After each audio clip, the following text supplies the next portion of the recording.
이게 항상 그래요.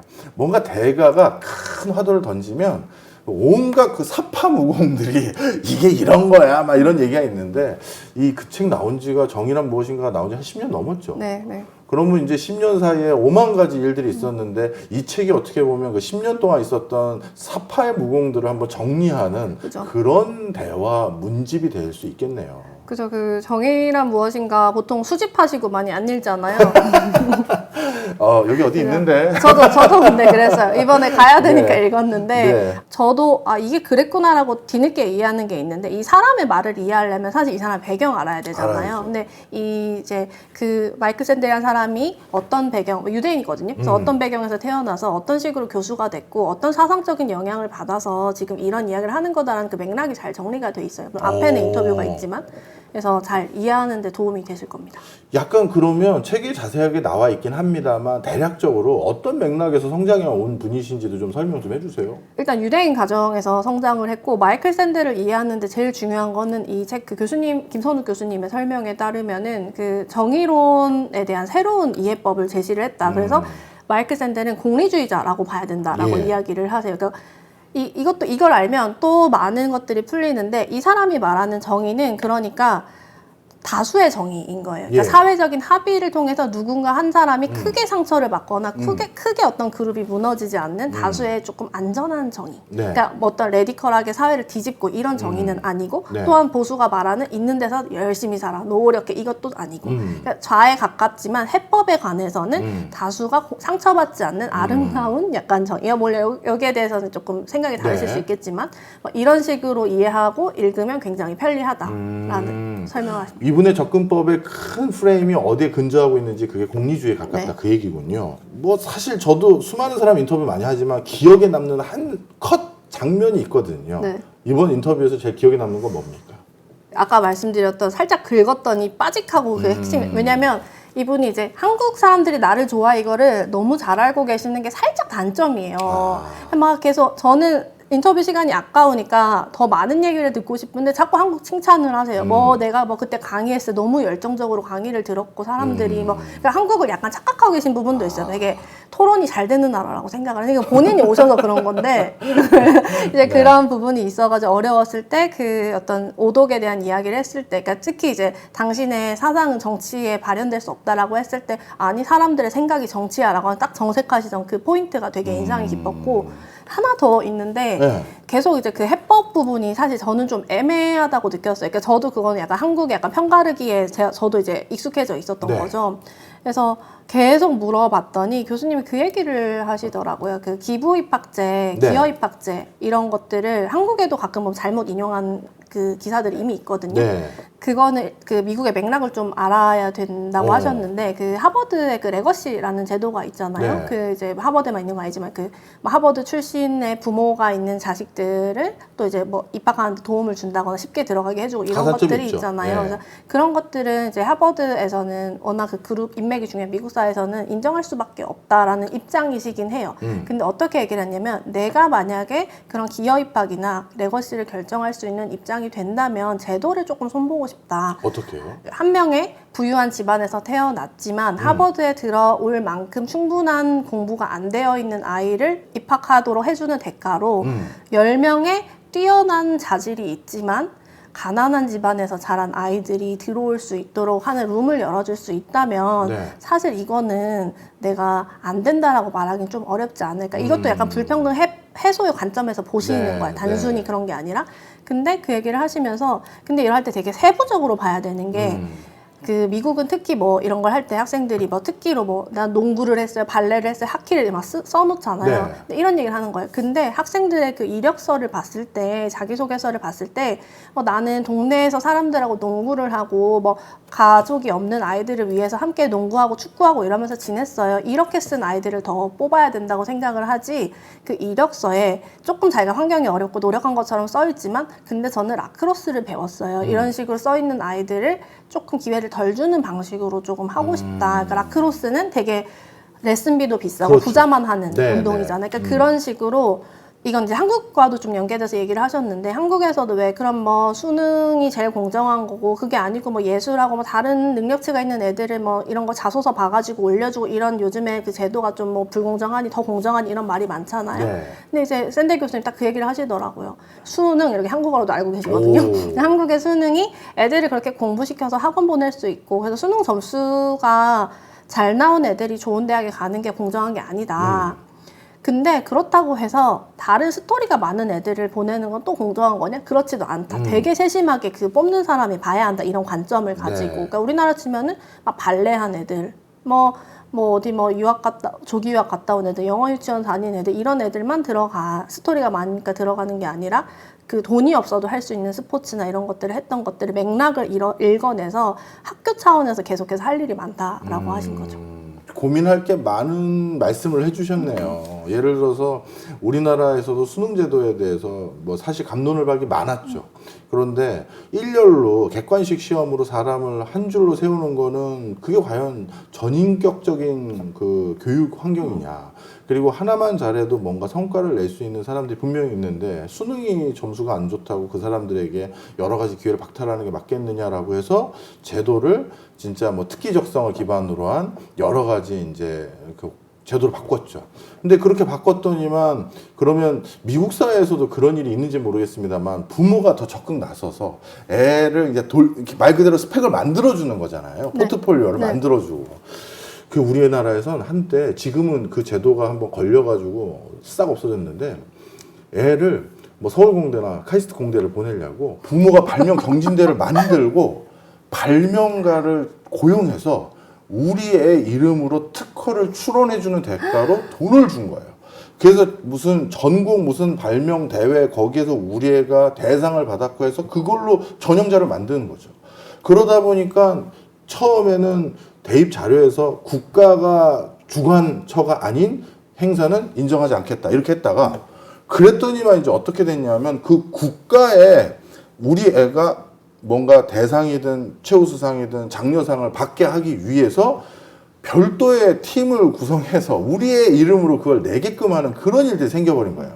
그래서 국가기관에서 모든 그런 경진대회나 경시대회를 다 없애버렸어요. 제 전 직장인 KDI에서도 경제 한마당이라고 해서 전 국민이 재밌는 이런 경제 같은 걸로 하여튼 경진대 같은 걸 통해서 야 이거 한번 내가 시험 봐봐야지 아니면 퀴즈 풀어봐야지 해서 내가 이것 때문에 계기가 돼서 경제 공부 많이 했다 이런 걸 하려고 했었거든요. 근데 이게 입시에 활용되고 대치동에 KDI 경제 한마당 준비반이 생겼다는 소리를 듣자마자 이거 바로 없앴어요. 저희 기관 차원에서. 이건 아니다. 우리가 원하는 게 이게 아니었는데. 근데 저는 우리 한국처럼 이렇게 모든 것들이 다 뭔가 이상하게 활용되는 상황에서 마이클 샌들 교수님의 저 좋은 문답식 또는 뭐 접근 방법이 우리나라에서 이걸 또 제도할 때는 어떻게 해야 될지 참 저는 또 고민이 많네요. 도서 증정 이벤트를 할 건데요. 마이클 샌들 교수님의 친필 사인은 책 2권이 포함되어 있고 나머지는 사인은 없습니다. 자, 댓글 아주 잘 남겨주신 분들 저희가 몇 분 선정해서 책 배송을 해 드릴 거고요. 뭐 댓글에 괜히 박정호 교수님 실제 봤는데 얼굴 작아요 이런 거 쓰지 마세요. 그런 걸로 저희 책 드리고 그런 사람 맞습니다.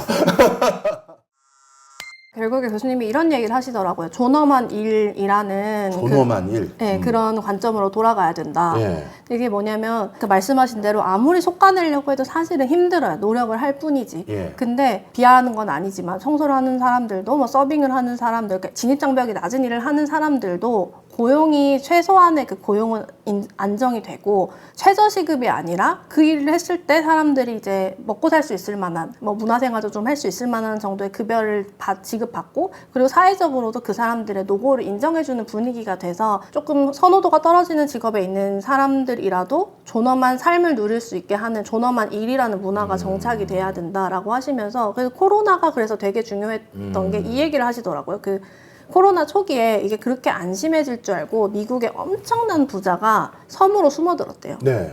근데 자기 이제 돈이 많으니까 그래서 좀 버티다 보면은 나는 안전하겠지. 나는 병에 안 걸리겠지.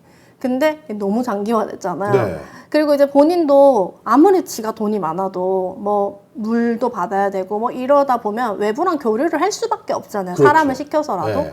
그러니까 결국 그 사람이 못 참고 나오고 그런 사람들도 결국 그래서 대부분 감염이 됐다는 예. 거예요. 그러니까 이 코로나라는 게 되게 비극이지만 우리가 사실은 이 어떤 사회적인 위기 앞에서 다 연결이 돼 있고 우리가 때로 내려다보는 그런 일을 하는 그런 사람들이 굉장히 사회에서 중요한 일을 하고 있는 거다. 그러니까 그거를 인정해주는 계기로 삼아야 된다라고 얘기를 하셨어요. 네. 너무 진중한 얘기하고 무거운 얘기만 한 것 같은데 이번에 좀 가벼운 얘기로 학자로서가 아니라 인간적인 면모도 많이 봤을 것 같아요. 인간적으로는 어떤 면이 있어요? 우리가 모르는 의외의 면. 제가 좀 웃겼던 게 있는데 그 이제 줌 인터뷰를 추가로 하잖아요. 네. 근데 이제 사실 그때 한국에 지난달에 잠깐 오셨어가지고 무슨 국제 포럼 같은 거에 그때 뵈려고 했는데 이제 시간이 너무 타이트해서 못 뵀어요. 네. 그래서 줌으로 하는데 이제 그때 뭐 신문 기사나 이런 거 보니까 되게 또 저렇게 멋있게 하고 오셨더라고요. 근데 이제 줌이 그 미국의 아침 시간에 맞춰서 이제 저는 한 밤 10시, 11시쯤 이제 대기를 하고 있었는데 메일로 항상 이제 답변 되게 빨리 주시거든요. 네. 한 3분인가 전에 갑자기 근데 이거 녹화할 거니? 이렇게 오는 거예요. 네. 그래서 아니 이거 신문에 나갈 거라서 근데 제가 이제 뭐 보고용으로 찍어야 된다 이랬더니 갑자기 이러더니 한 7분인가 지각을 하셔서 원래 지각 네. 잘 안 네. 하셨거든요. 근데 방금 일어나셔가지고 네. 그 세팅을 하신 거구나. 저 사실 제가 그때 네. 아니요 그때 세팅을 못 하시고 그때 하버드에서 뵀을 때는 되게 할아버지인데 몸매가 되게 좋은 거예요. 막 그게 걸어오는데 되게 날씬하고 수트핏이 진짜 멋있어서 되게 교수님 되게 멋있다 이렇게 네. 생각을 했어요. 네. 근데 딱 봤는데 여기 머리도 이제 자다 일어나셔가지고 네. 후리스 같은 거에 이렇게 네. 머리 이렇게 듬성듬성 이렇게 돼 있고 부시시해가지고 예. 되게 약간 잠이 덜 깨는 그런 얼굴로 열심히 대답을 해주시더라고요. 네. 그래서 이제 처음에 사실 조금 재밌었죠. 교수님도 사람이구나. 예. 사실 뭐 많은 우리 여의도 맨션 시청자분들이 오해하시는데 저도 바로 일어나서 이렇게 얼굴에 부은 거지 원래는. 너무 비우는 거 아니에요? 저도. 같이. 네. 공감되는 사람. 예. 자, 그래서 바로 일어난 인터뷰 시작 다시 하도록 하겠습니다. 우리나라에서 특히 마이클 샌델 교수님에 대해서 굉장히 열광하는 것 같아요. 그죠? 네. 저도 이 책 나온다는 소리 듣자마자 뭐 기획하신 분들이 저랑 또 아는 분들이라서 야, 그거 재밌겠다 하면서 기대했던 책 중에 하나인데 왜 우리나라에서 마이클 샌델 교수님에 대해서 이렇게 관심이 많을까요? 일단은 미국의 학자라는 그 타이틀을 되게 좋아하시는 것 같고 하버드. 네. 인정해 나도. 네. 에휴. 그리고 그 당시에 사실은 비정규직의 정규직 전환 이슈라든지 예. 굉장히 그 국내에서 사실 사람들이 뭐가 도대체 공정한 거냐 이런 것들에 대한 생각을 많이 하던 시기였던 그렇네요. 것 같습니다. 네. 그런 시대적인 어떤 상황과 맞물렸고 사실 뭐가 공정한 건지라는 그 질문에 대해서는 단기간에 답을 찾을 수 없다 보니까 아마 마이클 샌델 교수의 저서는 공전의 스테디셀러가 된 것이고 그러다 보니까 그 책에 대해서 다시 한번 우리가 오해했던 부분은 무엇이고 지금 이 상황에서 우리는 어떻게 해석해야 되는지 그리고 정작 본인은 한국에 대해서 자기 책이 이렇게 활용되고 이해되고 있는 부분에선 또 어떻게 이해하고 계신지를 접할 수 있는 그런 좋은 책이었네요. 자, 마지막으로 그러면 독자들에게 어떤 독자가 이번 마이클 샌델과의 대화라는 책을 읽었으면 좋겠습니다. 라는 거 하나 있으시다면 어떤 분에게 추천하세요? 저는 사실 이게 약간 딴 얘기처럼 들리실 수도 있는데 기자가 되고 나서 제일 좋았던 거는 기사로 나오거나 어디 공개된 잘 아시겠지만 교수님 그 연구 논문이나 이런 것들 되게 정제된 것들이 그렇죠. 나오잖아요. 근데 진짜 엑기스는 사실 그거를 탐구해가는 과정이 그렇죠. 있잖아요. 네. 이게 진짠가 아닌가?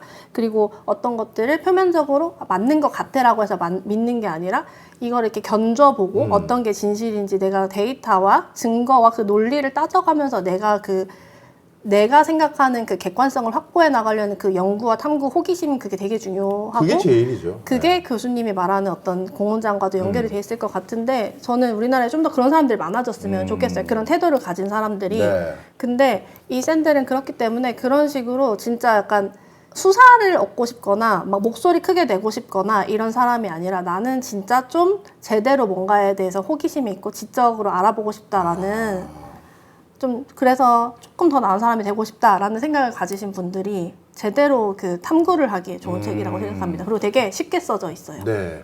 답을 갖고 접근하지 말고 한번 제대로 이분과 대화를 나누고 싶은 네. 사람들에게 그것도 쉽게 쓰셨으니까 그런 분들에게 한번 추천해 주십다. 저도 다시 한번 그 반복해서 읽어봐야 되지 않을까 하는 생각이 들고요. 그리고 이 책이 나온 뒤에 한국에서의 정의에 대한 논의는 이렇게 바뀌었으면 좋겠습니다. 그런 것도 있으면 하나 말씀해 주세요.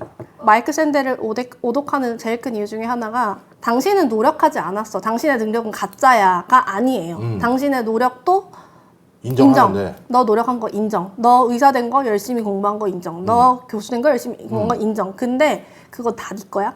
이렇게 물어보는. 그럼 저 사람은 자기 나름의 삶에서 노력을 안 했니? 좋은 대학 못 간 저 사람은 대충 산 거야? 그걸로 알 수 있어? 이걸 물어보는 거예요. 네. 근데 내가 열심히 공부해서 살고 교수 되고 뭐 의사 되고 변호사 된 내 삶에만 갇혀 있으면 나도 밤새고 너무 겁나 힘들게 살았지. 쟤만 힘들었어? 나도 진짜 노력했어. 난 그냥 월급 많이 받는 게 당연해. 이렇게 내 인생의 정의에 갇혀 있으면은 아무것도 볼 수가 없기 때문에 그 좀 사회적인 맥락이나 사회가 어떻게 변해가는지 사실 나와 그 속한 그룹이 다른 사람 만나기 힘들잖아요. 청소하시는 분들 의사가 친구 되기 힘들고 의사가 청소하는 사람들 친구 되는 경우 많이 없잖아요, 솔직히. 그렇죠. 근데 그럴 때 이제 저 사람의 삶의 맥락이 저 사람 나름에서의 최선이었고 그것이 사회적으로도 또 이어져 있다라는 것들을 좀 볼 수 있는 계기가 됐으면 좋겠습니다. 그렇네요. 어떻게 보면 나라는 존재뿐만 아니라 주변의 존재와 나와의 상관관계까지 이해할 수 있는 그런 책일 수도 있겠네요. 너무 부럽습니다. 저도 이런 대가 만나면 꼭 직접 여쭤보고 싶은 것도 많고 한국에선 저는 이제 정책, 제도 이런 거 고민하는 사람이니까 우리는 한국적 상황에서 이런 게 공정한 제도가 될 것 같아서 이렇게 만들어 봤는데 이건 잘한 걸까요? 막 이런 아주 시시콜콜한 질문도 해보고 싶고 그랬는데 진짜 좋은 질문이에요. 예, 언젠가 그럴 기회를 만들어 주실 거죠? 5천만 원만 가지고 오시면 이 능력주의 말이야. 알겠습니다. 하여튼 좋은 책 나올 수 있게 인터뷰도 해주시고 옥고도 또 많이 넣어주셔서 감사드리고요. 이 책 많이 알려줘서 우리 사회가 아까 우리 둘이 잠깐 고민했던 나아지고 있는 건지 뒤로 백도를 하고 있는 건지 그런 고민이 드는 게 아니라 진짜 앞으로 나아가는데 일조하는 좋은 기회가 됐으면 하는 바람입니다. 여러분들도 하여튼 오늘 인터뷰나 또 이따 책 사서 읽어보실 때 오늘 영상이 좋은 화두가 됐으면 하는 바람입니다. 고맙습니다. 감사합니다.